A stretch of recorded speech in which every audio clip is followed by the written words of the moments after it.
Hey folks, it's good to be back.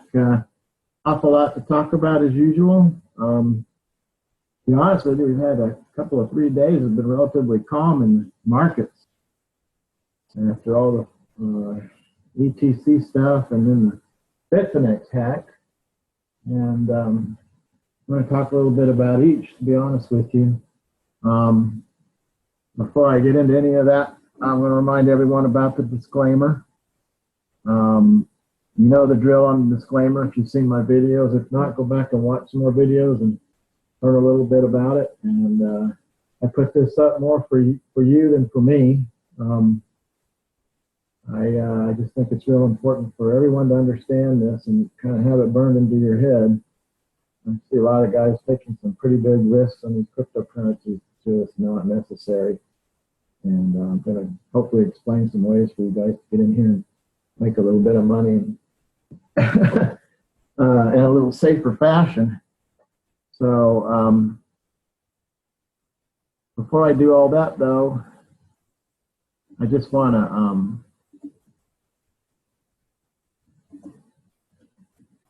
go real quickly over to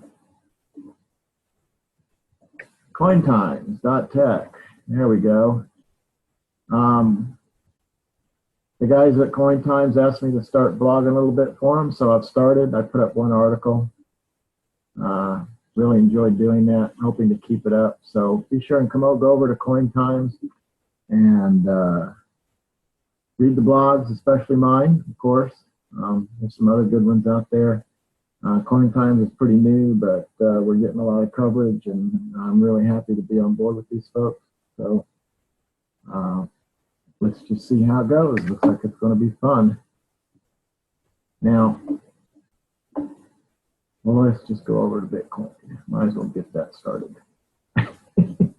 So, if you remember in the video, I think it was a strategy for risky plays. I covered a little bit about Bitcoin. I told you I expected that this rally right here would retrace probably about 90%. I think we've just about gotten there. And I know it's probably got a lot of you guys upset, but you got to look at it this way. This is, to me, a real indication that when we got corrections like this going on, there's some healthy stuff going on. This market's starting to mature a little bit. And I'm actually pretty excited and still pretty bullish on Bitcoin. Been listening to some of the other guys have been pretty depressed about it, about the price, but so far it still looks pretty good. I don't know if you remember in one of the first videos I covered, I talked about, I think it was what's really happening to Ethereum, and I mentioned the short raid that is still currently going on with Ethereum. And I mentioned in that video that, you know, if you think this can't come to Bitcoin, well, then you're naive. And of course, it did come to Bitcoin, a short raid on Bitcoin through the Bitfinex hack. It was an identical MO, right? Method of operation, which was just to disrupt the system enough to get a short in. And going back to cointimes.tech, I plan on writing a rather detailed blog on that. So I'm not going to talk too much about it today in this video, but I'll cover it more on that blog, writing about the short raid, so you guys will be able to understand what exactly is going on. Okay. Let's go run over to Bitcoin. Back to Bitcoin again. So anyway, fun stuff going on. I'm not sure we're done here, but I'm still pretty happy. I'm loving the way this shadow, I'm loving this shadow right here.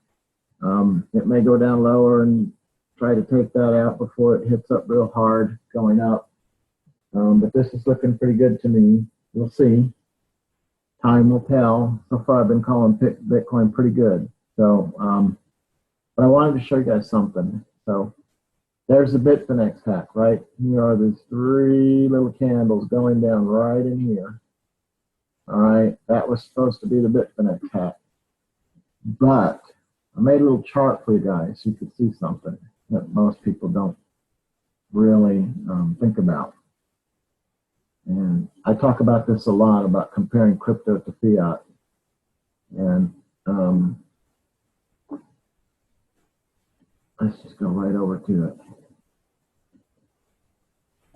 Finesse hack, right? Yeah. Okay, so this chart here I made, this one's over at TradingView. I like them too. I like CoinEnergy a lot, but I like TradingView because you can kind of overlay some of the legacy stuff over crypto, at least with BTC anyway. So I see a little yellow line I've got here is actually the dollar index, okay, United States dollar index, which is going up. has been doing pretty good, but especially right in here, right? Now remember what this is. What is this? This is going long Bitcoin, selling your dollars, right? So if you're selling your dollars, right, if you're selling them to buy Bitcoin, what happens when the dollar goes up? Right here, look at this. Look at that. This is, I mean, if you look at this index, this is actually a pretty dramatic rise that's occurred in the dollar. So now you answer me this question. Is that the Bitfinex hack, or is that just from the fact that the dollar was rallying and getting stronger? Maybe it's a combination of both, right? One of the things I like about this this particular chart is it shows the gaps, right? You've got some pretty good clear gaps here too. So that's just sort of like unfinished business that's just left on the table here. It's got to be settled. So we're going to see higher prices from here, I think, for sure. But one of the things about this video I wanted to try to explain to you guys is to understand overbought and oversold conditions. So let me give you an example of what I'm talking about here when you're looking at the dollar. So here's the dollar. Okay, so Bitcoin is rising. Look down here, dollar is also rising, right? Okay, and then it starts lowering out. So when you see this, when you see the dollar and Bitcoin rising up, that can kind of tell you a few things, right? And as you go further along, you'll see here the dollar kind of leveled off here, right, as it was rising, and Bitcoin really shot up hard. But look here, the dollar dipped here, the dollar dipped here, right, in these rises, and then started to go up. So it's kind of like a little oscillator if you look at it. When you see a divergence, you're like, this is pretty good. Dollar going down, Bitcoin rising, right? Dollar falling, Bitcoin rising.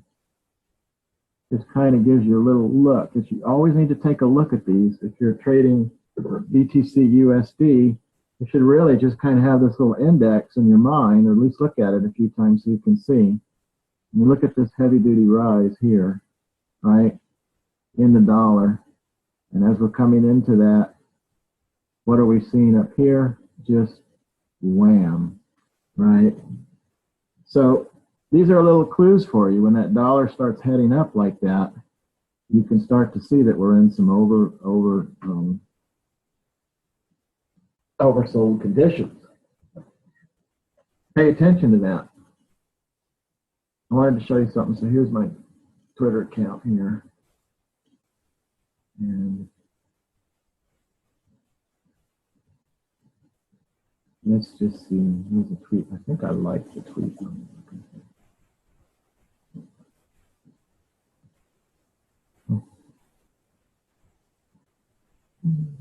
There it is. These are the kind of charts you see them on Twitter all the time, right? So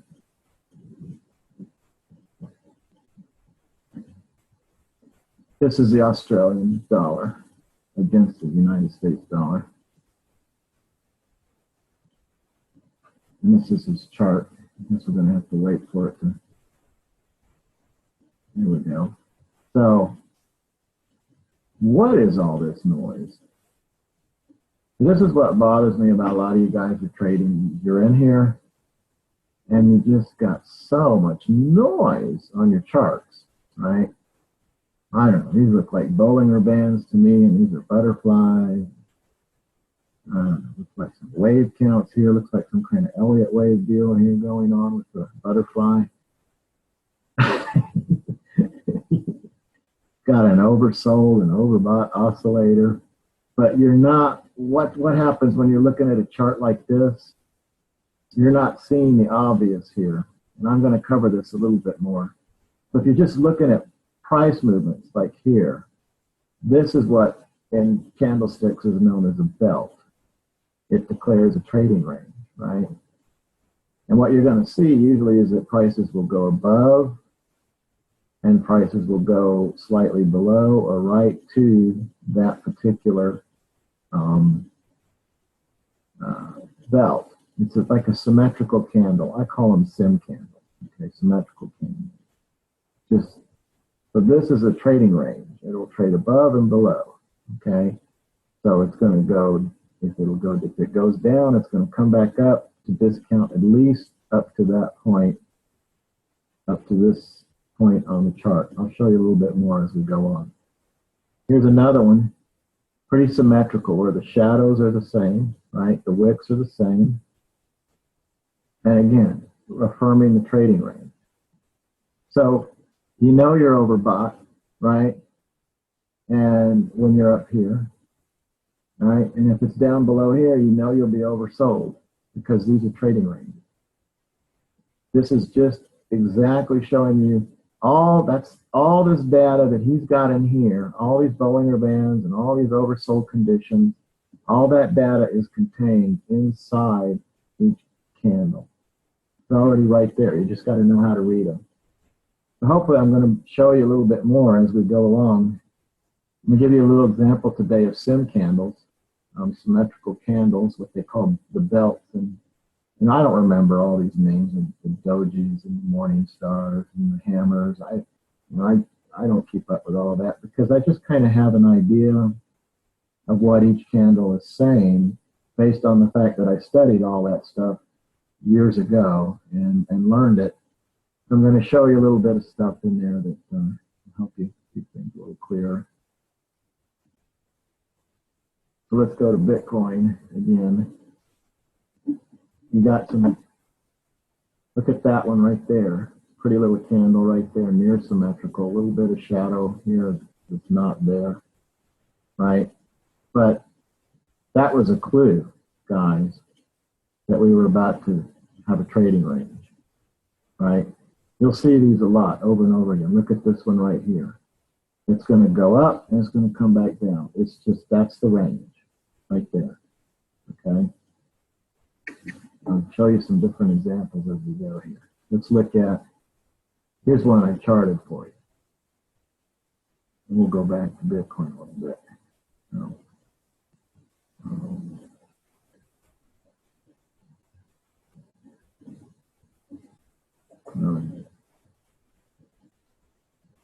I like looking at this one. This is, I wonder if I've already got it. Maybe I do, maybe I don't. Okay. I kind of charted that out for you a little bit. Let's spread this out a little bit. And you can see it a little better. Okay. So there's a sim candle right there on the candlestick. It's a trading range. And then I also found another one right here. So I marked that in red and I marked this one in blue. Look at the range we're in right now. We're just in between the top red and the bottom blue. It's a beautiful example of what I'm talking about when it comes to ranges. Okay. Now what we're looking for here is oversold and overbought conditions on this price range, right? So this was a clear clue of overbought, right? Rising up above here. And then prices dropping down a little bit there and settling. Now, where will we go from here? Well, it'll depend on a lot of different things. We'll just have to keep saying. If it keeps going down further, though, I'm going to be pretty happy. I'm going to be looking for some entries in and around here. Oh, maybe even, let's see, as low as Well, 23 is not bad, right? I'm going to be looking for that, even something down lower here to re-enter, because I know we're in an overbought, oversold condition. And then I'm going to look for the next symmetrical candle and see where that takes me. Okay. So these just set up the trading ranges for you. Now, I'm not saying buy or sell on all these. I'm just saying, you know, use them to take a look so you can start to see where things are going to head for you. And it's a lot better than having like a MACD and all these other things in there, because this stuff right here, this isn't based on fantasy, right? These candlesticks, they're based on looking at the market. And here's how I like to explain it. And most people miss this point entirely, I think, because almost all of what they categorize as technical analysis is really inaccurate, in my opinion. So to begin with, so there's like methods of trading. The first one is fundamentals, right? So people trade simply on fundamentals, like are interest rates going up, interest rates going down, you know, what's the hash rate, how many coins have been mined, and all these kind of things. These are sort of like fundamental things that go on in, you know, all types of markets. You're always looking for the fundamentals. So how much coin is in the market? These are the things of crypto, what I would call cryptocurrency fundamentals. Then there's the technical, which most of you guys, all of you guys are in the technicals, really into technicals, or you think you are. So like a technical trading is like, you know, flag, pendants, head and shoulders, all those things. You're just looking for patterns in the chart. And you don't really care much about the underlying fundamentals or whatever. You just see this pretty little pattern that looks good and you buy and sell. And then you have sort of statistical. The other one is the Fibonacci chart. Then you have sort of the esoteric type trading ideas with Fibonacci and Gann and all these different things. And I'll get into that a little bit later. But I can just tell you guys one thing about Fibonacci. You know, you can find Fibonacci in everything, you know, from the seashells to the way galaxies grow, you know, to your own nervous system and your bones. You can just find Fibonacci everywhere. But one thing Fibonacci is really good at is separating you from your money. It separates a lot of people from their money, and I'm going to explain why. These are the things like with Elliott Wave and all those things. It's yes, you can go back to them in hindsight, right, and see, oh, well, there it is. Oh, there was that, you know, there was that 64% correction I was looking for. You know, there were all these different things going on. You can always go back in hindsight and look at it, but it's very difficult to trade and predict. Okay. And, you know, recently, one of the things that really interests me about both, you know, sort of the esoteric technicals and the pattern, price pattern technicals, like head and shoulders, right? You know, there was this coin, I can't remember which one it was, and the blockchain itself was actually was actually broken. Okay, and Bitfinex was going to delist the coin because the blockchain was broken. But one of those darn coins rallied, and rallied pretty hard. And you can just look at that, and it was just all because these guys were just technical trading, right? They weren't paying attention to reality. It's just some pretty little pattern showed up, and they decided, well, they'll trade on it, okay? Meanwhile, the coin is basically worthless. There's no justification for buying a coin that has a broken blockchain, right? But that's what they did. And that's an example of what I'm talking about with technical analysis and Fibonacci and all these things. As esoteric as they are, they can sure separate you from your money, okay? Now, the other method that people look at is statisticals. Oh, man, you know, in the trading world, traders love guys who use statistical charts, okay? Now, I separate statistical charts like oscillators and MACD and parabolic SAR, RSI, right, Bollinger Bands. I separate those from technical analysis. A lot of people don't, but I separate them from technical analysis. And the reason why I do that is because they are two different beasts. And it's time to keep it in your own mind very clearly when you're using technical patterns and when you're using statistical patterns.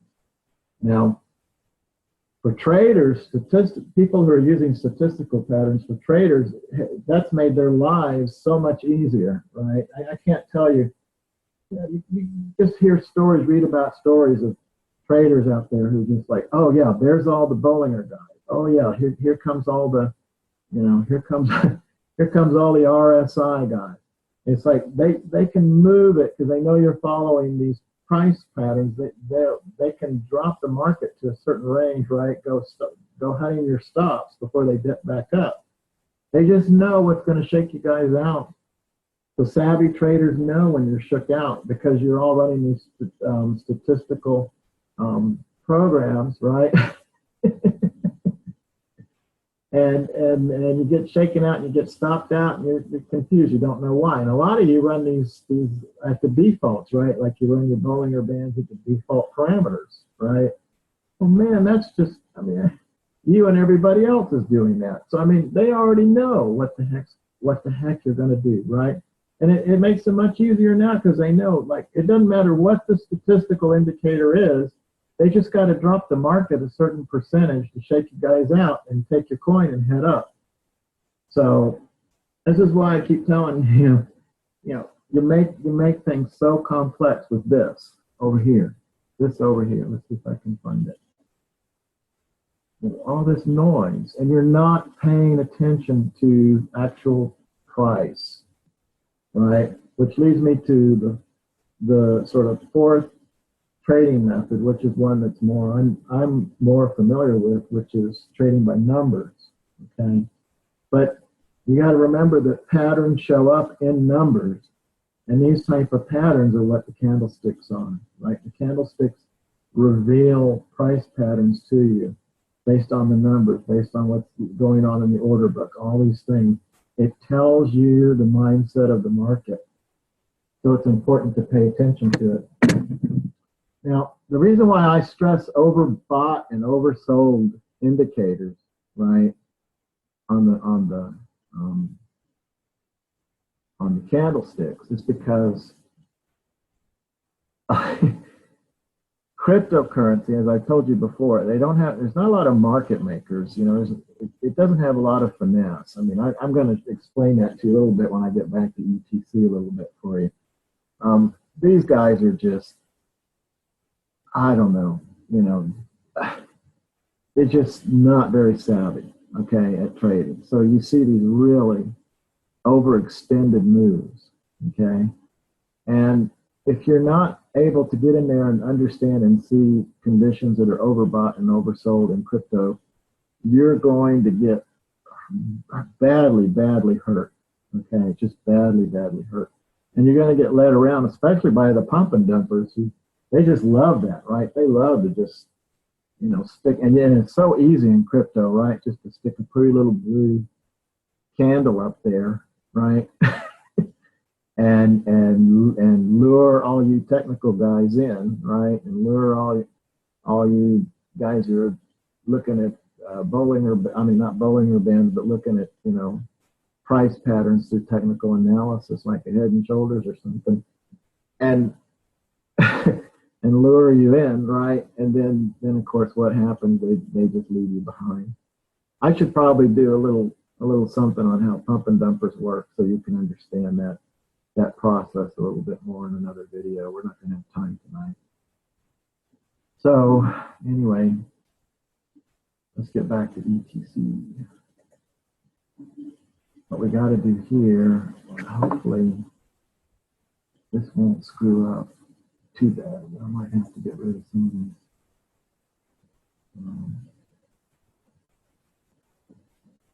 of these lines. Okay, good. We're good. Well, here's I've been hearing all you guys crying on ETC. But look, guys, what's this up here? Let's draw a line. Yeah, we'll go ahead and do it in purple.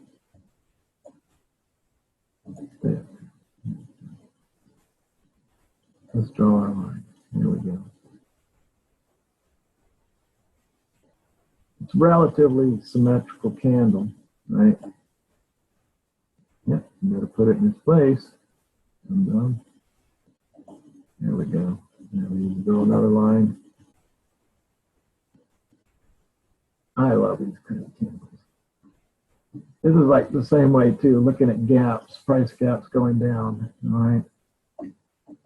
There we go. Let me screw that one up a little tad. There we go. Let's straighten her out. All right. How oversold are we? Pretty badly. All right. Well, look, there's even another one here probably that's pretty good. But then go look at some of these things too. Look at that one. That one's pretty. Let's pick another color. Just to highlight it a little better. Make sure we're doing a new line. I like that one. I like how the shadows are pretty close. These are pretty good little trading ranges here. I'll do this in red. I don't know why that second line turned red. I guess I see that. There we go. Good and straight. Yeah, I keep. It's different commands on different charts, and so it gets messed up here. There we go. I really should use these, but I like to stick to at least the things here. There we go. Oh, I got to set another line. There we go. I like to stick to the real bodies. Okay. There we go. You know we're going to see returns to these price levels. Okay.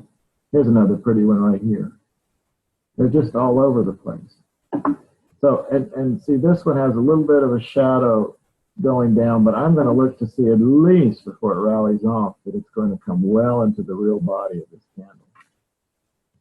Okay, guys, so these are levels. So you're looking like, you know, your Fibonacci correction zones that you're looking for. Well, they're already kind of already there with the charts, right? And inside the candlesticks. So look here, we got a nice little gap here.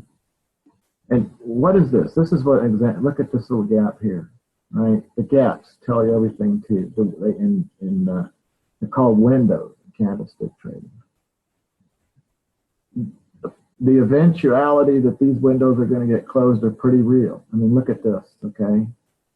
Yeah, it shoots up. Look at this window, shoots up and then closes that window before it rallies up. Okay, here's another window, very quickly closed. These windows get closed.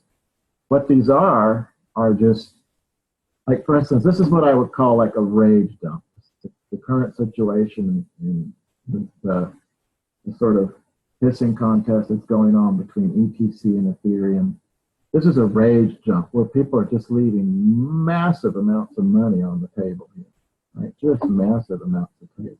And what, like a line like this, let's see if I can give you an example of what I'm talking about here.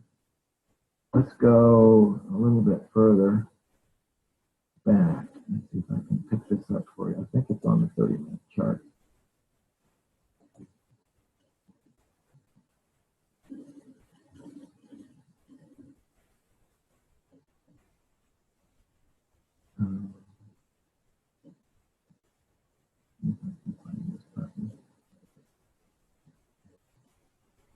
Well, this just may be what I showed you.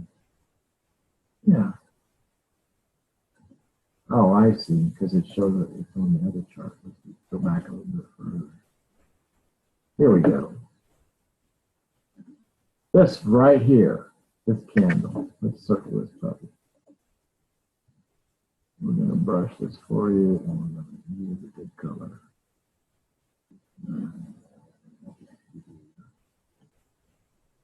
That shows up pretty good. Let's do it in red, right there. And look at that volume spike on that candle up here. Okay, so these are pretty heavy-duty volume spikes here, but this is still pretty good compared to. Look at that volume. That was somebody who just dumped, like, I don't know, like maybe almost 500,000 coins. And what really encourages me about this, guys and gals, is see if we can get a better focus on this. There we go. When you see a dump like that and it just gets eaten up, right? Just gets eaten up, eaten alive, right? That's pretty encouraging to me. Okay? Let's see if we can find another one. These are something to look for, these little shadows, right? They're telling you something. They're telling you that people are hungry. Okay? So this is an example of what I'm saying, but what did this guy do to dump all that, right? What did he do? Do you all remember? He just made market orders. He didn't even care. Like most guys, they'll try to at least make an order inside the spread, right? So that they're not, so they can get their order filled, but they're not giving away money. What this guy did is he just went down the order book and just grabbed every market order. He just took every order on the buy side that he could that matched up to the amount of coin he wanted to sell, and he just hit the button and sold it. I mean, just absolutely no finesse. And what it was actually was just like total rage. It's just trying to crash the market. These are the kind of things you see in crypto that you don't see in other markets because, quite frankly, they're not liquid enough. Although this is another indication of when more liquidity comes to the market, these kind of attempts to crash the market aren't working. These are all very encouraging signs to me. Okay, ETC is looking pretty good. I own some ETC, full disclosure there, but I'm pretty happy with the possibilities coming up for ETC. And it just gives you a real example of what I'm looking for. I mean, look at this. Look how pretty that is. That's unfinished business. I'm always looking for the unfinished business, the overbought and oversold conditions, right? Look at that pretty little baby up there. Not bad. We'll at least come up here and probably get into the real body of that like that. There you go. That's 0.005, right? So let's look at Ether. We should probably just go up to EDAX and just grab ETC.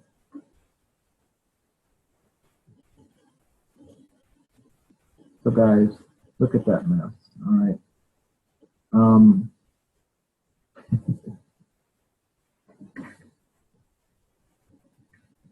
Still got some unfinished business. I wouldn't be surprised if these guys try to get up here and take some of this out. It really would not surprise me. But right now, it's not looking good for Ether. They're hitting like some of these. These are some of the sim points I did with the candle. This is one symmetrical. This is a candle higher, and this is a candle lower on Ether.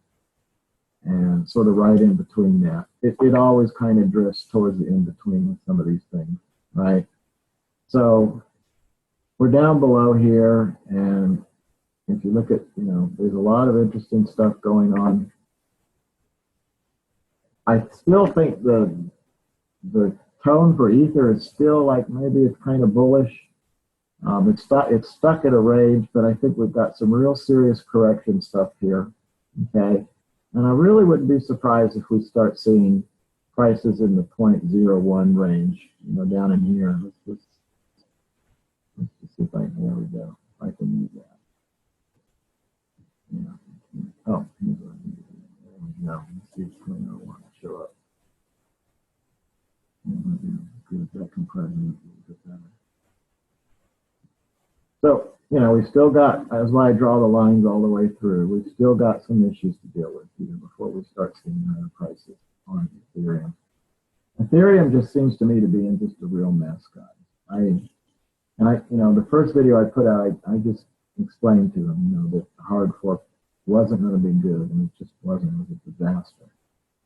And those kind of things do show up in price charts. Okay. So I'm a little bearish on Ether right now. But I have no problem at all holding Ether and ETC. It doesn't bother me. I don't have any Ether right now. And we'll just have to wait and see how things start to look, okay? But I think we're still looking at like, 0.014 on the lows before we start seeing higher prices and just a long time to go before we start taking some of these prices in the 23s, and rather if it will ever make an all-time high in the near future, I'd be pretty surprised. It might eventually, but it would shock me pretty profoundly if it start making all-time highs. It's just got a lot of work to do, a lot of things to sort out. So, all right, let's talk about some other things here. The Bitfinex hack. Let's read about that. So one of the things I'm going to talk about in my blog is,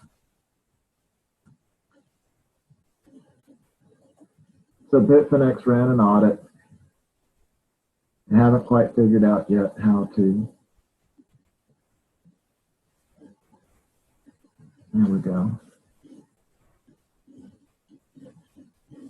I haven't quite figured out what happened. Exact attack vector is unknown, right? They got Ledger Labs doing an audit on it.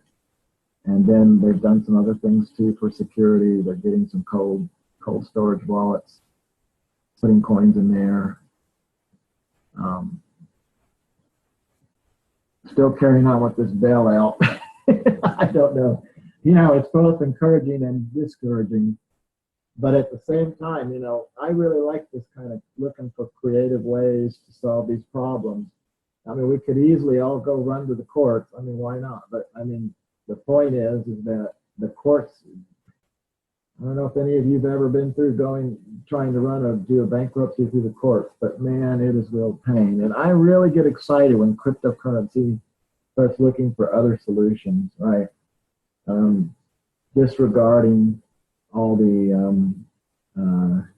regulations and what the courts want to do or whatever, and just do something new. It's just wonderful. I just love it in crypto. I mean, we just carry on with all this red tape and all this garbage, and nobody can get anywhere because of all the regulations in this country. It's just driving me nuts. And if somebody just says, "Hey, forget all that, right?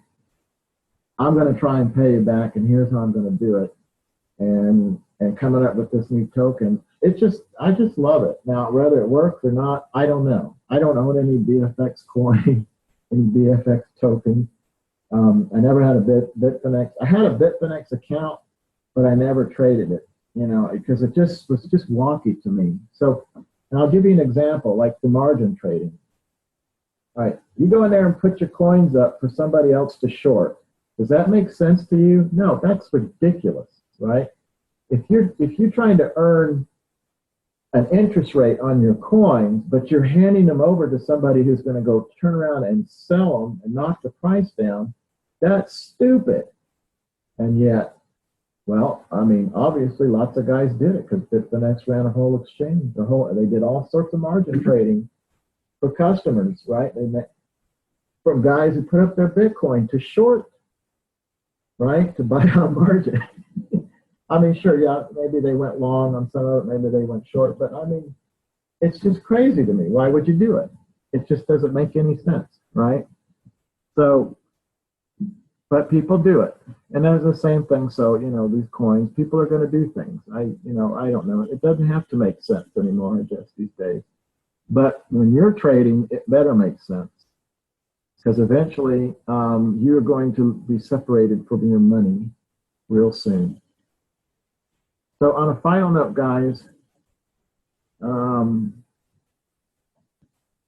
wanted to talk a little bit. Let's see if it's out here. Go back to the tweets.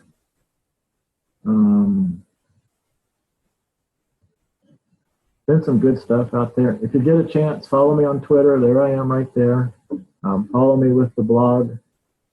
Lots of good news out there. I'm always posting. I'll keep you up to date on ETC and BTC and all that.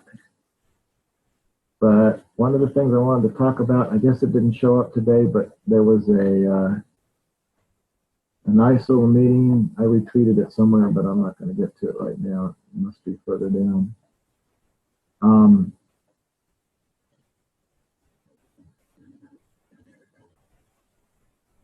don't see it. But there was a meeting in London for ETC, which was exciting to me. Apparently some really good things were said. I was going to try and find it for you, but it's just not here. And I'm just excited. Now, I'll explain to you something about Ethereum and Ethereum Classic. I kind of view Ethereum Classic as, okay, like Ethereum is going to just be sort of like the stuff the banks get into, stuff the legacy guys get into. They're going to feel more comfortable because of the hard fork and the fact that they showed responsibility to investors and things like that. It's going to, Ethereum is just going to be one of those sort of legacy things, legacy digitizing itself. They'll run into Ethereum. So you'll see like UBS and places like that. They'll stick to Ethereum because it's a nice little whatever, right? It's a nice little place to start and experiment and see if we can get somewhere with blockchain, right? ETC is going to be, it's sort of like Dr. Jekyll and Mr. Hyde. ETC is going to be bootstrap innovation. It's going to be finance innovative. There's going to be all sorts of really cool things that will come on to ETC that are just out of this world, never done before. Experiments that will be tried, things that will be done. Bitcoiners testing things on Ethereum before they run it on there. Bitcoiners getting into, it's just going to be where the fun's going to be, okay? Ethereum's just going to be dry, business as usual, coat and tie kind of stuff, right? Jacket and tie. But Ethereum Classic is going to show some really magical stuff, I think, in the future. I've been looking at it. So I know that's kind of pumping Ethereum, but just remember I own some of this when I'm pumping it. But I have to tell you, I'm really excited about the possibilities here with both Ethereum, the regular chain, the forked chain, and Ethereum Classic. I think I just think there's going to be a lot of possibilities on both sides.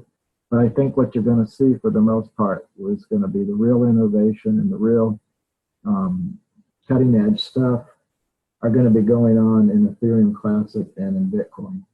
Okay, I think Ethereum Classic is looking to solve some real problems and resolve some of the real problems that came up with Ethereum, such as the proof of stake issue and things like that. I don't know the answer to those, but I think these guys will find an answer. They're working hard at it. I don't see this as a pump and dump coin. These guys are looking more and more serious every day. So happy to have some money in it. I don't have a fortune in it, right? I don't know. Looking to get in and go long with Ethereum Classic a little bit more, maybe double down. If you saw my other two videos, I told you how I'm approaching it. I'm just taking the free coin. I've showed you how to do it. I'm just taking the free coin that these rage dumpers who are so upset are just giving their money away. So what the heck, I'll take it if they're going to do it. And I showed you how that works. So, all right, guys, hang in there and have fun. And keep me updated with some comments. Thank you.